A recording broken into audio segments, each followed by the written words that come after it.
Quoi de neuf, le œuf? C'est l'info surprenante du jour. Salut Effie.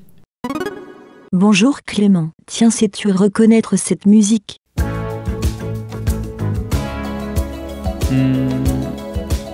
Ah ça y est, je reconnais. C'est Africa de Toto. Bien joué, c'est exact. Merci Effie. Mais pourquoi ai-je droit à ce blind test aujourd'hui? Eh bien, figure-toi Clément que cette musique va jouer en boucle dans le désert, pour toujours. Qu'est-ce que tu racontes là, Effie? L'artiste germano-namibien, Max Sidantopf, a décidé de rendre hommage au groupe de pop rock qui a connu le succès mondial, avec le titre Africa en 1982. Pour le coup, c'est un carton encore aujourd'hui. Regarde, j'ai vu encore récemment Pitbull faire une reprise.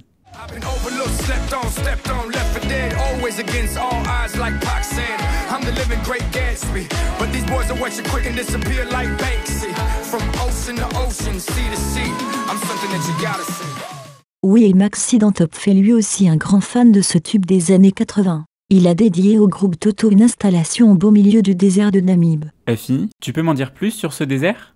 Le désert de Namib est situé au sud-ouest de la Namibie, et longe l'océan Atlantique. Il est considéré comme le plus vieux désert du monde. Il s'étend sur plus de 1500 km. 1500 km, l'équivalent d'un axe Amsterdam-Barcelone les pieds dans le sable. Ah oui, ça en fait des dunes. Maintenant, je me demande bien ce qu'il a pu installer cet artiste dans ce désert.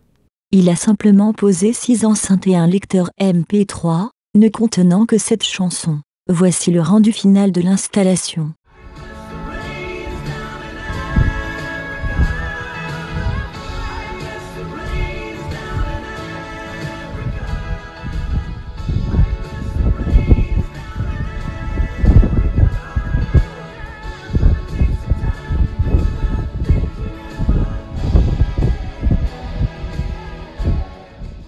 Eh bien, plutôt épatant, mais par contre, tu m'as dit que la musique devait jouer en boucle, pour toujours. Comment ça marche? Max Sidantopf a installé un panneau solaire afin de recharger le lecteur MP3. Ah, c'est malin, oui. Et au vu du climat, ça m'étonnerait qu'il ait des problèmes de batterie. Effie, tu m'as juste dit que l'installation était située dans le désert de Namib.